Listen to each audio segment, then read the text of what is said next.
귀한 찬양 감사합니다. 오늘 말라기 강의 우리 6번째 말씀, 나의 특별한 소유로 삼을 것이다, 이런 제목의 말씀을 증거하겠습니다. 자, 지난주죠. 이 돌아오라 그런 다음에 돈 지갑의 획에 대해서 얘기를 했습니다. 11조에 대한 얘기를 했는데, 오늘 보면은 이제 회개하고 돌아온 다음 구원받은 성도가 어떻게 살아야 하는지를 말하고 있습니다. 회개하고 구원받고 난 이후에 어떻게 살아야 되느냐, 오늘은 여러분 3가지 질문을 던져가면서 말씀을 좀 풀어가겠습니다. 이 질문에 던지는 질문의 대답이 오늘 본문의 핵심이 되겠죠. 그래서 첫 번째 질문입니다. 신앙생활이란 무엇인가? 요게 정답부터 말씀을 드립니다. 신앙생활이란 무엇인가? 답은 입을 잘 사용하는 것이다.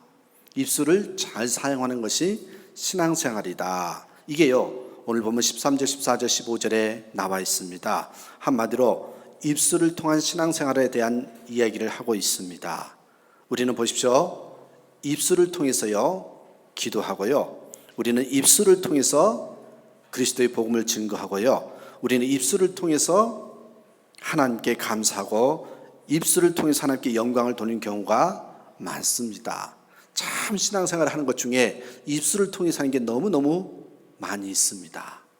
어떤 면에서 보면 그래서 입으로 하는 것이 신앙생활이다, 이렇게 말씀드릴 수 있겠습니다. 그래서 신앙생활은 다른 것이 아닙니다. 입을 잘 사용하는 것이 하나님께 영광이 되고 하나님께 예배가 되면 그 사람은 신앙생활을 잘하고 있다, 이렇게 말씀을 드릴 수 있다는 것입니다. 자, 보시겠습니까? 당시 이스라엘 백성은 어떻게 했습니까? 요게 신앙생활이다, 이렇게 정답을 내렸는데 이스라엘 백성들은 어떻게 신앙생활했는지 한번 보십시오. 13절, 14절, 15절에 나옵니다. 다시 한번 읽어드릴게요. 여호와가 이르노라, 너희가 완악한 말로 나를 대적하고도 이르기를 우리가 무슨 말로 주를 대적하였나이까 하는도다. 말 함부로 해놓고는 하나님을 따지죠. 14절, 이는 너희가 말하기를 하나님을 섬기는 것이 헛되니 만군의 여호와 앞에서 그 명령을 지키며 슬프게 행하는 것이 무엇이 유익하리요. 또 15절 보세요. 지금 우리는 교만한 자가 복되다 하며 악을 행하는 자가 번성하며 하나님을 시험하는 자가 화를 면한다 하노라 함이라. 자, 보세요. 이스라엘 백성들 오늘 본문에 보니까 입술로 범죄를 했습니다. 13절 보시면 완악한 말로 하나님을 대적하지요. 14절 보시면 하나님 섬기는 것이 헛되다, 하나님 명령 지켜서 못하느냐, 이렇게 말을 합니다. 15절에 또 뭐라 그럽니까? 세상에 교만한 자가 복되다, 악을 행하는 자가 창성한다, 하나님을 시험하는 자가 화를 면한다면서 보세요. 입술로 하나님에 대해서 원망하고 입술로 모든 죄를 다 짓고 있어요. 하나님께서 가장 악하게 보시는 것은요, 우리 입술로 범하는 죄입니다. 여러분, 잠깐 말에 대해서 한번 볼까요? 말에는 힘이 있습니다. 제가 말에 대한 설교를 많이 했기 때문에 오늘은 또 핵심만 잠깐 말씀을 드립니다만, 말에는 힘이 있습니다. 하나님께서는 말씀으로 천지를 창조하셨습니다. 여러분, 빛이 있으라 하시니 빛이 있었습니다. 말로써 온 세계를 창조하셨습니다. 우리에게도 마찬가지입니다. 우리가 예를 들어 선교합시다, 기도합시다 라고 말을 하니까 어떤 일이 벌어집니까? 여러분, 선교가 이루어지지요. 기도의 자리가 채워지지요. 여러분, 말이 없이는 아무것도 이루어지지 않습니다. 우리 입술에서 나오는 말이 없는 것들을 만들어내고 불가능한 것을 가능케 한다는 말이죠. 그러므로 여러분, 말을 어떻게 하느냐에 따라서 전체를 좌지우지할 수 있습니다. 그런 의미에서 성도는 이 불신의 말을 하는 사람이 아니라 믿음의 말을 함으로써 주변에 믿음을 심고 주변을 변화시키는 그런 믿음의 말을 붙이는 그런 불씨라는 사실을 여러분 기억하셔야 됩니다. 내가 말은 이렇게 해도 본심은 안 그래. 아니에요. 하나님은요, 그 본심도 보지만 이 말하는 것도 보셔요. 이스라엘 백성들은 말을 잘못해서 망하는 역사가 너무 많았습니다. 저도 목사 안수를 30살에 받았는데 그때 제2의 체험이랄까요? 깨달아진 것이요. 말에 대한 말씀에 놀라서 깨달아졌던, 그래서 제 인생이 새롭게 시작된 나이가 그때입니다. 보십시오 여러분, 이스라엘 범죄의 핵심은 말로 범한 죄입니다. 출애굽하는 이스라엘 백성들은 걸핏하면 하나님 앞에서 뭐라고 그랬어요? 이 광야에서 죽었으면 좋겠다. 아이고, 이 광야에서 죽었으면 좋겠다. 그렇게 정말 말을 많이 했습니다. 그랬더니 어떻게 됐습니까 여러분? 결국 여호수아와 갈렙만 빼고 모두 죽고 말았습니다. 말라기에서도요, 말로써 망할 짓을 했습니다. 여러분 16절 한번 다시 보겠어요? 16절의 앞부분에 보십시오. 그때에 여호와를 경외한 자들이 피차에 말하매, 그 다음 뭐랍니까? 여호와께서 그것을 분명히 들으시고. 우리가 믿는 하나님은요, 우리가 말한 모든 것을요 다 분명히 들으시는 하나님이십니다. 그러기에요, 말 조심해야 합니다. 제가 늘상 제일 중요하게 성경 말씀하는 성경 구절에 여러분 이게 나와 있습니다. 민수기 14장 27절 28절 보십시오. 원망하는 이스라엘 백성의 소리를 하나님께서 들으시고 그대로 행하셨답니다. 다 들으시고 그대로 행했대요. 27절 28절 보세요. 나를 원망하는 이 악한 해중을 내가 어느 때까지 참으랴. 이스라엘 자손이 나를 향하여 원망하는 바 그 원망하는 말을 내가 들었노라. 28절이에요. 그들에게 이르기를 여호와의 말씀에 나의 삶을 가리켜 맹세하노라. 그 다음에 뭐랍니까? 너희 말이 내 귀에 들린 대로 내가 너에게 행하리라. 하나님의 말씀입니다. 그렇다면 우리가 믿고 난 다음에 다른 것은 다 모른다 할지라도, 아무리 낙심과 어려움과 환난이 있다 할지라도요, 우리 결코요 입술로 범죄해서는 안 됩니다. 이것 때문에 교회가 넘어지고 성도가 넘어집니다. 자, 신앙생활이란 무엇이다? 어떤 면에서 보면 입술로 잘하는 것이, 믿음의 말을 하는 것이 신앙생활이다, 이렇게 말할 수 있습니다. 두 번째 질문을 보시겠습니까? 오늘 핵심이 이겁니다. 그러면요, 우리 예수 믿는 사람은 불평이 없고 맨날 감사만 해야 되죠. 원망 없이 감사가 있어야 되겠지요. 근데 그게 됩니까? 쉽지가 않죠. 그래서 두 번째 질문이 뭡니까? 성도가 불평하는 이유가 무엇인가? 왜 우리는 불평, 원망이 나올까요? 이거 한번 곰곰이 생각해 보셔야 됩니다. 우리는 하나님 앞에 충성하라고 부르셨습니다. 더 정확히 말하면 죽도록 충성하라고 부름을 받았죠. 그럼에도 불구하고 우리는 왜 매일 불평하고 원망하는지요? 여러분, 그 이유를 좀 알고 나면 원망, 불평이 좀 줄어들 것입니다. 세 가지를 오늘 본문 통해서 말씀을 드립니다. 어떻게 보면 여러분, 요 세 가지가 신앙생활이다. 또 이 세 가지만 분명히 우리가 알고 있으면 우리요 신앙생활 잘할 수 있다라는 겁니다. 첫 번째 보십시오. 성도가 불편한 이유가 뭐예요? 첫째, 끝을 보지 않고 현재만 보기 때문이다. 끝을 보지 않고요 현재만 보기 때문에 그렇다는 거죠. 미래에 있는 하나님의 심판을 보지 않고 현재에 있는 뭐예요? 문제들만 보기 때문에 그래요. 비유를 들어 설명해 봅니다. 여러분, 두 길이 있어요. 한 길은요 8차선 도로고요, 또 다른 길은요 좁고 험한 빌탈길이 있습니다.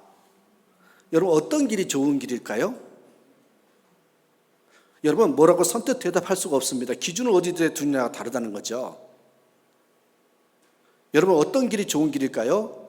여러분, 길이 넓으냐 좁으냐, 길이 평탄하냐 험하느냐, 그게 기준이 될 수 있지만 그게 중요한 것이 아니라, 여러분, 중요한 것은요 내가 가고자 하는 그 목적지로 가는 길이냐 아니냐, 그게 중요하죠. 목적지가 바로 그 목적지로 바로 갈 수 있는 길이 좋은 길입니다. 여러분, 히오로 가는 길이 고속도로로 10차선 도로가 있다고 합시다. 그런데 내가 지금 가야 할 방향은 깜비나스라고요. 그러면 여러분, 그 희호 10차선 길이 좋은 길이라고 말할 수가 없습니다. 왜요? 엉뚱한 것으로 가는 길이기 때문에 그렇습니다. 내가 가는 곳이 깜비나스라면 그 길이 꼬불꼬불하고 험난하다고 하더라도요, 그 길이요 내게 필요한 길이고 좋은 길인 거죠. 그 길로 가야 내가 가고자 하는 목적지에 도착하기 때문에 그렇습니다. 그래서 여러분, 이 목적지로 가는 길이 중요하기 때문에 예수님께서는 이렇게 말씀을 하셨습니다. 마태복음 7장 13절 14절에서 뭐라고 말씀하셨느냐?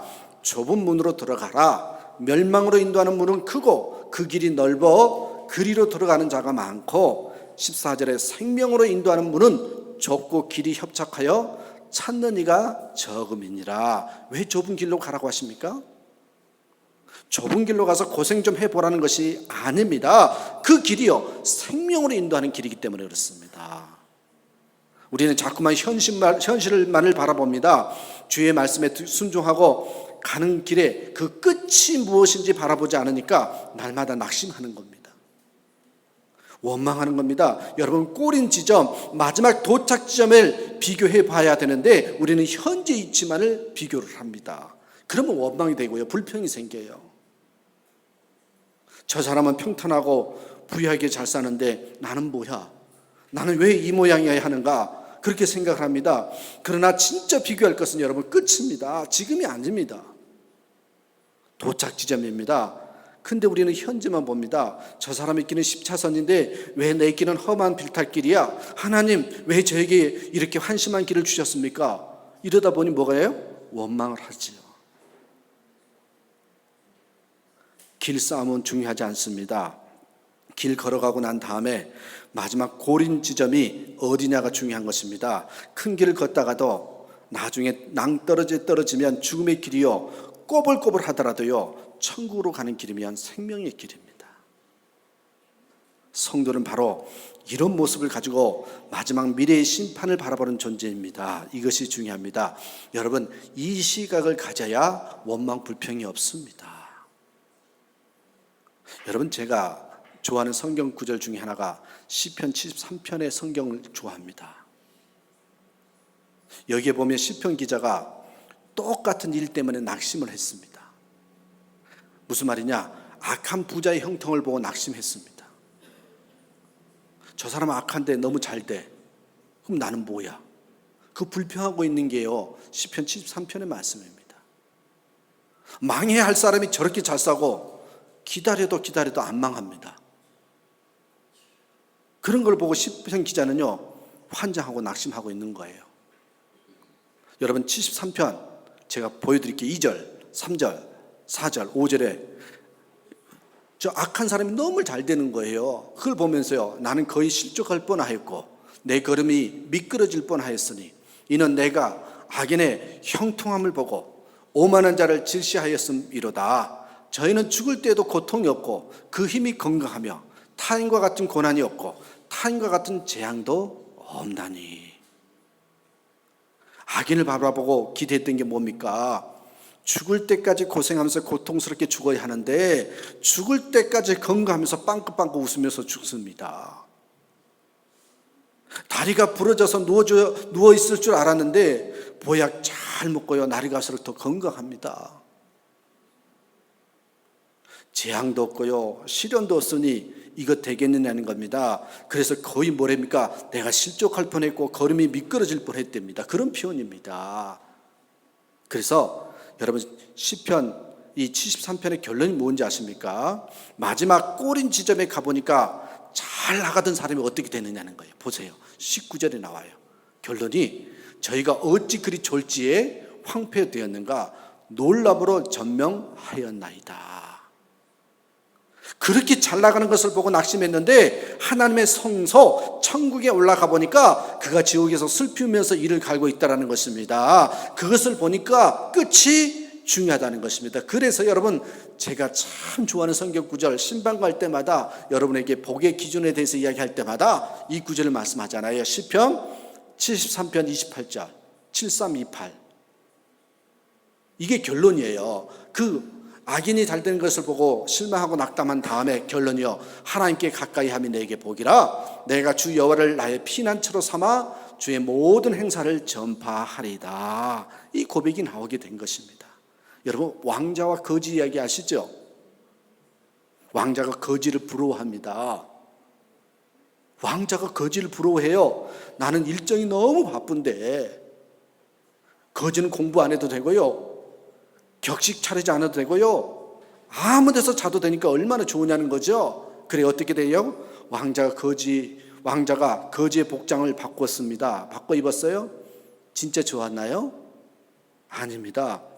여러분, 왜 왕자의 일상에 어려움이 있었습니까? 나중에 왕이 되는데 필요하기 때문에요. 이 과정을 거쳐야 되는 거였거든요.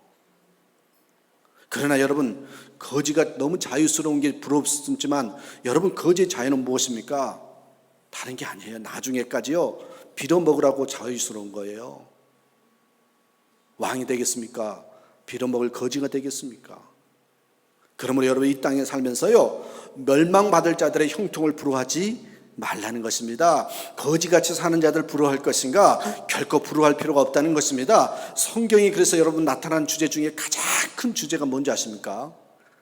이 세상이 전부가 아니다. 이게 주제예요. 이 세상이 전부가 아니라, 제가 그래서 늘상 우리 교인들은 아셔야 돼요. 인생관에 대해서 분명히 아셔야 돼요. 인생이 뭐라 그랬습니까? 1생, 2생, 3생이 합쳐져서 인생이라고 그랬어요. 이 세상 사람은요, 2생까지를 인생으로 봐요. 그러나 우리 예수 믿는 사람에게는 3생이 있다고요. 그렇습니다, 여러분.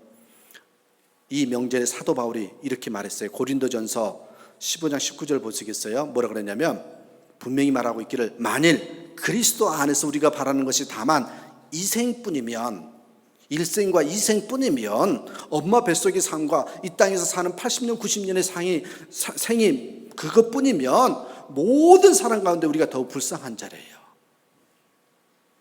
2생뿐이라면 믿는 성도만큼 불쌍한 사람이 어디 있겠습니까? 세상 사람들 놀고 즐길 때 우리는 예배 드리고 헌금을 드립니다. 제일 불쌍한 사람이요, 주님 때문에 순교한 사람입니다. 근데요, 아닙니다.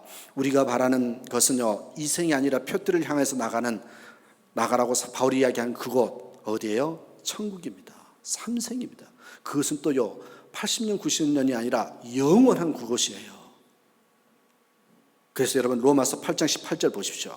뭐랍니까? 생각한데 현재의 고난은 장차 우리에게 나타날 영광과 좋게 비교할 수 없도다. 3생이 천국이 이런 곳이라는 거예요. 왜 많은 성도들이 부자의 형통을 보고 또 악인의 형통을 보고 부러워하고 낙심하고 못 살겠다고 하는 것입니까? 미래에 대한 비전이 없기 때문입니다. 끝을 보지 않고 현재만 보기 때문입니다.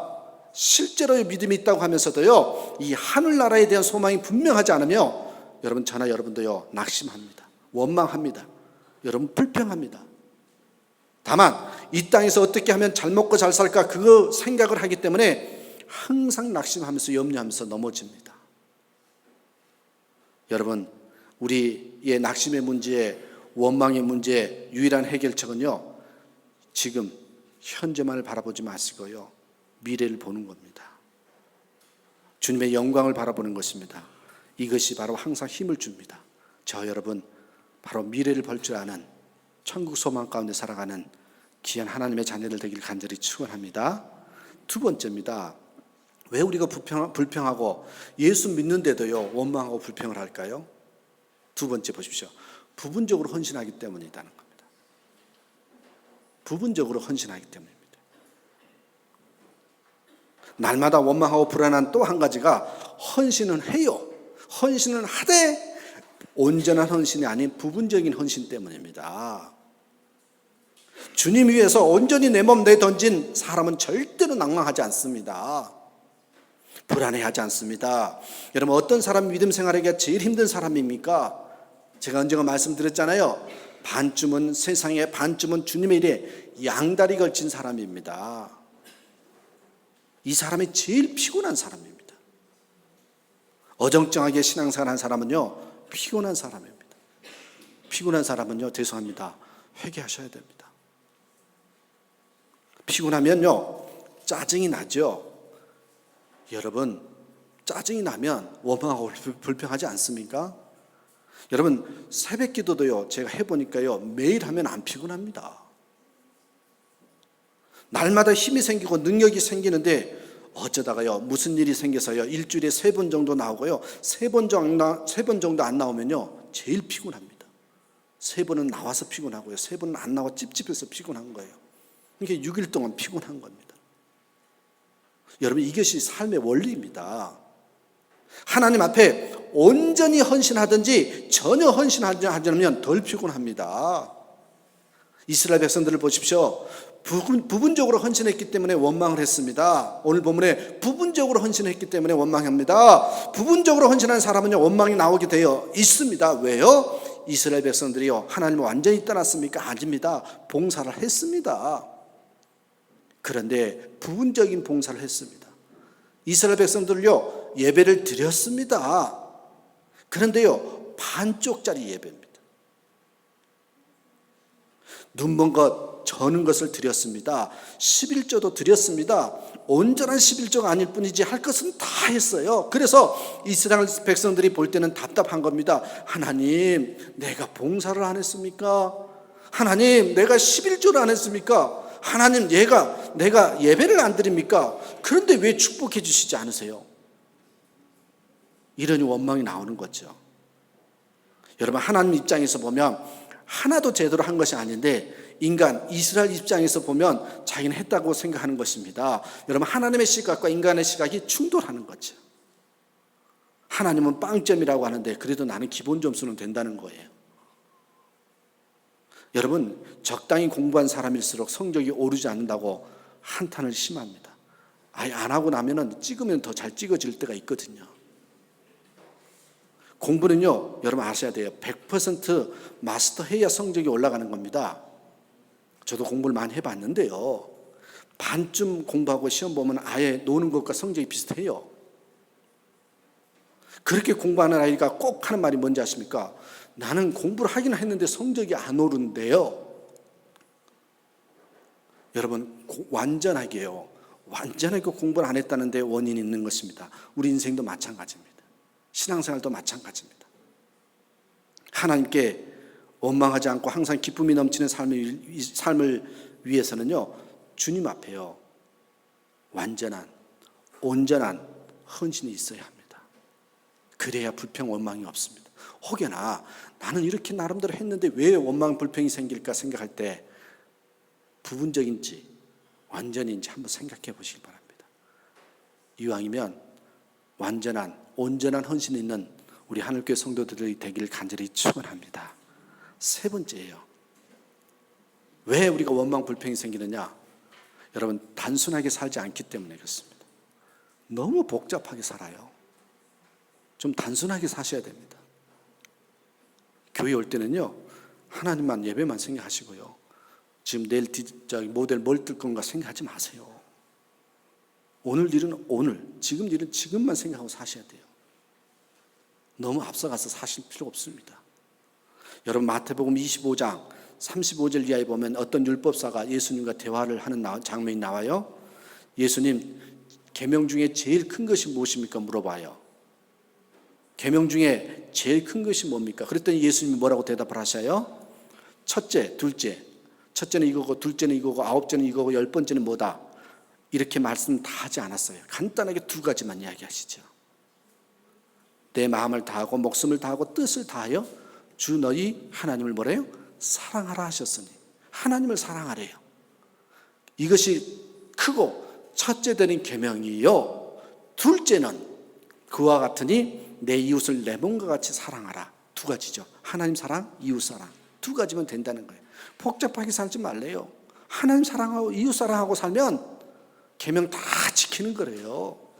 여러분, 10계명 다 안 지켜도 괜찮대요. 하나님 사랑하고 이웃 사랑하면 다 지키는 거래요. 여러분, 예수 믿는다는 것은요, 단순한 겁니다. 하나님 사랑하고 그 하나님 사랑하는 심정 가지고 내 이웃을 사랑하라. 이것이 전부 다 예수님 말씀입니다. 보통 우리는 이 복잡하게 만드는 것이 좋은 줄 아는데 그렇지 않습니다. 저도요, 지금도 젊습니다만 조금 더 젊었을 때는요, 복잡한 게 좋은 줄 알았어요. 그렇게 생각하고 살다가 머리가 다 빠진 겁니다. 근데요, 지금 살면 살수록 깨달아지는 게요, 심플하게 사는 게 정말 믿음 좋은 것이다. 정말 행복하게 사는 것이다. 정말 하나님이 기뻐하시는 것이다. 그게 깨달아져요. 그렇습니다, 여러분. 심플하게 사는 겁니다. 복음 증거를 최우선을 여기면서 제일 중요하다고 생각하면서 다른 것은 그냥 넘어갈 수 있는 것이 믿는 사람입니다. 나는 주를 증거하는 일을 위해서 내 모든 것 다 바치겠습니다. 그리고 나머지 문제는 어떻게 돼도 괜찮습니다. 이게 사도 바울의 심정 아니었습니까? 그래서 뭐라고 고백합니까? 내가 풍부에 처할 줄도 알고 가난에 처할 줄도 안다고. 복음 증거하는 일을 빼고 나머지는 내게 중요한 일이 아니라는 것입니다. 무엇을 먹을까, 무엇을 입을까, 무엇을 마실까 하는 것에 시간 보내지 않는다는 말입니다. 여러분, 불편하더라도요, 조금 삶의 자리가 불편하더라도요, 단순하게 살아가는 것이 그리스도인의 삶입니다. 이거 잊으시면 안 됩니다. 복잡해지면 원망하고 불평하고요, 흔들립니다. 오직 예수 붙들고 예수님의 말씀 증거하는 삶입니다. 여러분, 우리의 모습이 어떻습니까? 우리 머릿속에는 엉뚱한 생각이 있습니다. 무엇을 먹을까, 무엇을 입을까, 어디 가면 옷을 쌀까, 어떻게 하면 집을 늘릴까. 물론 여러분, 그런 것도 삶에서 중요합니다. 그러나 그것은 절대적인 문제가 아닙니다. 우리 삶에서 가장 중요한 문제인 어떻게 하면 하나님을 사랑하고 이웃을 사랑하고 영혼을 살릴 수 있을까 하는 문제만 붙들고 단순하게 살아가게 되는 그런 삶이 될 때에 나머지도 하나님께서 다 책임을 지신다는 겁니다. 이게 흔들리면요, 단순하게 살 수가 없습니다. 그러므로 우리도 이 말씀과 마찬가지로 원망하지 않는 인생을 살아가려면 오직, 여러분 오늘 첫 번째는 뭐랬어요? 마지막을 보시고요. 두 번째는 뭡니까? 완전히 헌신하라 그랬어요. 세 번째는 뭐예요? 여러분, 바로 심플하게 사는 거예요. 어정쩡하게 세상은 한 발, 세상이 한 발, 교회 한 발 담그는 것이 아니라 양발을 집어넣고 주를 위해서 죽겠습니다 하고 나아가면 그러한 삶 가운데 평안이 임하고요, 능력이 되고 축복이 임하게 되는 것입니다. 그래서요, 제가 생각하기에요, 세상에서 제일 마음 편한 사람이 누군지 아십니까? 마음 편한 사람이요, 어떤 사람이냐면요, 미친 사람입니다. 미친 사람입니다. 뭐 하나에 미치면 속 편합니다. 저는 그 중에 한 사람이 목사라고 생각합니다. 아내에게는 죄송합니다만은 목회만 미치니까 집안에서는 좀 힘들지만 저는 편합니다. 돈 걱정할 필요 없고요, 그냥 목회만 하니까 편합니다. 여러분, 성도들 뵈면 죄송하고 정말 마음이 그래요. 여러분들 보면 참 안 됐다는 생각하고 죄송한 마음이 들어요. 6일 동안 출근하고요, 일하고요, 또 주일날 오셔야 돼요. 얼마나 힘든지 아십니까? 특히요, 장로 정도 리더십이 되면요, 세상에서도 잘 돼야 되고 신앙도 좋아야 되니까 환장하죠. 장로 할 바에는요, 목사하는 게 낫습니다. 목사는 세상에서 성공을 바라지 않고 그냥 목회만 하면 되잖아요. 여러분, 참 대단합니다. 6일은 세상에서 죽도록 돈 벌다가 주일에 와서 예배하고 섬기는 그 모습, 여러분, 바로 그렇습니다. 뭘 말씀을 드리냐면, 내가 믿음이 좋아지면 좋아질수록 나의 삶은 심플해지는 것이다. 그러면 여러분 성공하는 겁니다. 심플하게 삶으로써 원망 불평이 아닌 기쁨과 감사로 살길 간절히 축원합니다. 마지막 세 번째 질문을 보십시오. 자, 그러면 성도의 삶은 어떠해야 하는가? 신앙생활은 무엇인가? 두 번째는 우리가 성도가 예수 믿는다는 그리스도인들이 불평하는 이유에 대해서 봤어요. 세 번째요, 성도의 삶은 어떠해야 되는가? 결론이죠. 16절, 17절, 18절에 나옵니다. 한번 보시겠어요? 16절 먼저 보십니다. 그때에 여호와를 경외하는 자들이 피차에 말하매 여호와께서 그것을 분명히 들으시고 여호와를 경외하는 자와 그 이름을 존중히 생각하는 자를 위하여 여호와 앞에 있는 기념책에 기록하셨느니라. 여기서요, 첫 번째 부분 보세요. 그때에, 그 다음에요, 여호와를 경외하는 자들이 피차에 말하매. 이 단어가 중요해요. 믿는 사람끼리 하나님을 주제로 이야기한다는 것입니다. 여러분, 성도의 삶은 어때야 되는가? 대화의 주제가 하나님 이야기가 돼야 된다는 겁니다. 여기서 여러분 그때는 언제인 줄 아십니까? 여기 처음에 그때에 그러잖아요. 그때의 여호와를 경외한 자들. 그때라는 것은 여러분 모든 악한 종들이 완악한 말로 하나님이 어디 계시냐고 조롱하고 하나님을 섬기는 것이 헛되다고 말할 그때에, 세상 사람들은 그렇게 말할 때에 우리는 어떻게 돼요? 하나님에 대해서 얘기해야 된다는 거예요. 하나님을 원망하는 말을 하는 그때에 여호와를 경외하는 자들은 따로 모여서요 하나님께 영광 돌릴 말을 했다는 것입니다. 그랬더니 여호와께서 들으시고 여호와를 경외하는 자, 그 이름을 존중히 생각하는 자를 위해서 여호와 앞에 있는 기념책에 기록하셨다라는 내용이 6절의 말씀입니다. 여러분, 주변에 있는 많은 사람들이 하나님이 어디 있느냐고 원망하는 소리를 할 때 주의 자녀들은, 종들은 모여서 하나님을 주제로 이야기했다라는 것입니다. 여러분, 우리 그리스도인은 단순히 하나님의 말씀을 듣는 데 그치는 것이 아니라 우리 입술에서 하나님이 우리 대화의 주제가 되어야 된다는 겁니다. 우리의 삶 속에서 예수님 얘기, 하나님 얘기 여러분 얼마나 나누고 있는지요. 생각보다 만나면요 이제 끝났습니다만은 왔다 장보리에, 그죠? 그런 드라마라든지 얼마나 그런 이야기를 많이 합니까? 연예인 이야기, 스포츠 이야기, 여러분 쇼핑 이야기, 생각보다요 우리 대화의 내용을 많이 보시면요 하나님 이야기는 생각보다 없습니다. 신명기 6장 7절 말씀 한번 보시겠어요? 신명기 6장 7절에 오늘날 내가 내게 명하는 이 말씀을 너희 마음에 새기고 집에 앉을 때든지 길에 행할 때든지 누웠을 때든지 여러분 누웠을 때든지 그 다음에 뭐래요? 일어날 때든지 그 다음에 뭐랍니까? 강론하라 이렇게 말합니다. 강론하라. 항상 하나님의 말씀을 증거하라는 것입니다. 강론하라는 것은 항상 하나님의 말씀을 대화의 주제로 삼으라는 것입니다. 하나님의 이름은 그분의 진리를 말할 때 높아지는 겁니다. 여러분, 우리의 대화 가운데 하나님께서 우리 삶에 이런 축복을 주셨습니다. 우리를 이렇게 이끌어 주셨습니다. 하나님 우리에게 이런 축복을 주시는 분입니다. 이런 내용이 주제가 되었을 때 하나님이 기뻐한다는 겁니다. 그걸 우리는 뭐라 그래요? 간증이라 그러죠. 간증할 때 기뻐하십니다. 물론 간증이 자랑이 돼서는 안 되겠지요. 여러분, 설교 내용에 원고에 없는데요, 죄송합니다. 그분에게 허락도 안 받고 말씀드려서. 여러분, 김창일 집사님이 계셔요. 사실요, 김창일 집사님이 한국에 사시다가요 한 4년 전인가요? 3, 4년 전에 브라질에 오셨어요. 여러분 아세요? 여러분 그 이야기 아십니까? 브라질에 돌아왔을 때는요 병원에서요 이 혈액, 비장, 암을 받아서요 한국에서는 이제 더 이상 치료할 수 없습니다. 그래서 한 번 항암 치료 받고요 브라질에서 돌아가시려고 오신 거예요. 사실은 한국에서 손 쓸 수 없다고 그래서 돌아가실 바에는 자녀들이 브라질에 있으니까 브라질로 가겠다 해서 브라질에서 돌아가시려고 오신 겁니다. 사형 선고 받고 오신 겁니다. 근데 저분이 말을 안 해서 그렇지요. 근데요 따님이요 병원을 알아보고 또 여기 병원에 알아보니까 여기는 그걸 또 치료하는 게요 한국보다는 쉬운 거예요. 그래서 여기서 항암 치료 5, 6번 받고요 지금은요 완쾌하셨어요. 그래서 새벽마다 문지기로 서고 계셨어요.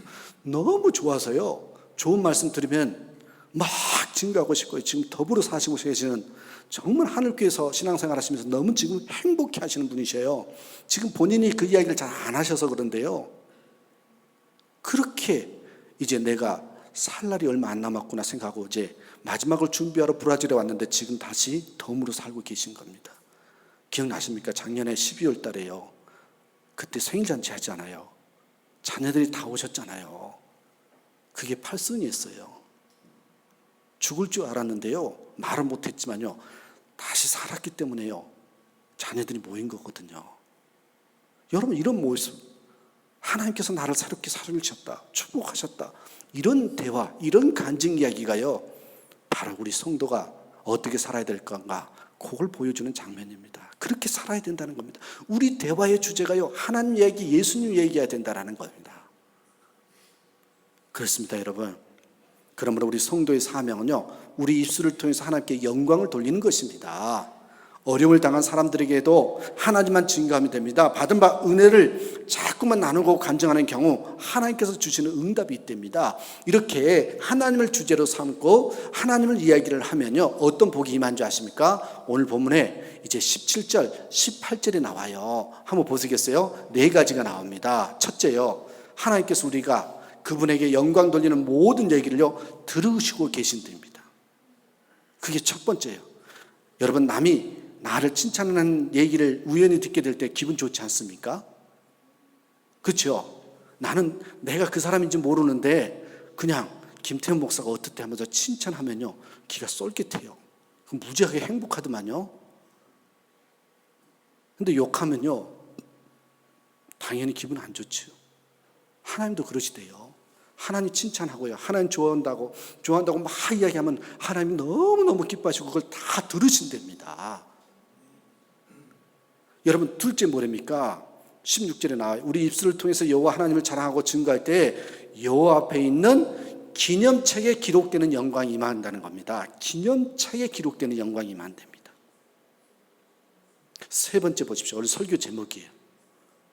나의 특별한 소유로 삼을 것이다. 여러분, 세 번째 보십시오. 만군의 여호와가, 한번 보실까요? 말씀에 17절에 처음에 보면은 여러분 보세요. 만군의 여호와가 이르노라, 내가 나의 정한 날에 그들로 나의 특별한 소유로 삼을 것이요. 그렇게 하나님을 주제로 하나님을 자랑하면서 살면요, 나의 특별한 소유로 삼을 것이랍니다. 마지막 네 번째 축복이 뭡니까? 하나님께서 가장 아끼는 자가 된답니다. 17절 상반절에 사람이 자기를 섬기는 아들을 아낀같이 내가 그들을 아낀답니다. 하나님께서 가장 아끼는 사람은요, 보십시오, 부자도 건강한 사람도 지혜 있는 사람도 아닙니다. 입만 열면 쉽게 말하면 하나님 이야기하고 하나님 자랑하는 사람이래요. 간증하는 사람이래요. 예수님을 자랑하는 사람. 그래서 여러분, 한번 말씀 마지막 한 구절만 보겠습니다.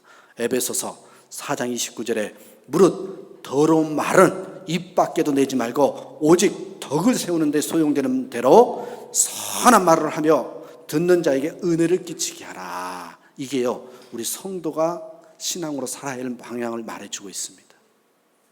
에베소서 4장 29절. 우리 결단하는 마음으로 다 같이 한번 읽어보시겠습니까? 죄송합니다. 따라서 한번 읽어보겠습니다. 시작. 무릇 더러운 말은 입 밖에도 내지 말고 오직 덕을 세우는데 소용되는 대로 선한 말을 하여 듣는 자들에게 은혜를 끼치게 하라.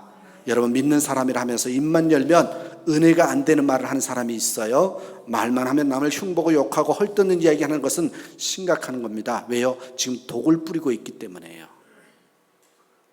자, 결론입니다. 믿음의 사람은 이 세 가지 말만 잘하시면 됩니다. 세 가지 말만 잘하시면 돼요. 첫 번째, 감사의 말. 두 번째, 믿음의 말. 세 번째, 확신의 말입니다. 감사, 믿음, 확신의 말만 잘하시면 됩니다. 지도자 중에서 제일 망할 지도자는 항상 부정적인 소리만 하는 사람입니다. 항상 안 된다는 논리를 두고 나오는 사람입니다. 이래서 안 되고 저래서 안 되고, 그런 사람 밑에 있는 사람은 다 죽습니다. 그래서 최고의 지도자는 저는 그렇게 확신합니다. 감사의 말, 믿음의 말, 확신의 말을 하는 사람이 최고의 지도자입니다. 항상 우리의 입술을 통해서 하나님께 영광과 찬송을 돌리는 그런 우리 삶이 되길 간절히 축원합니다. 기도하겠습니다.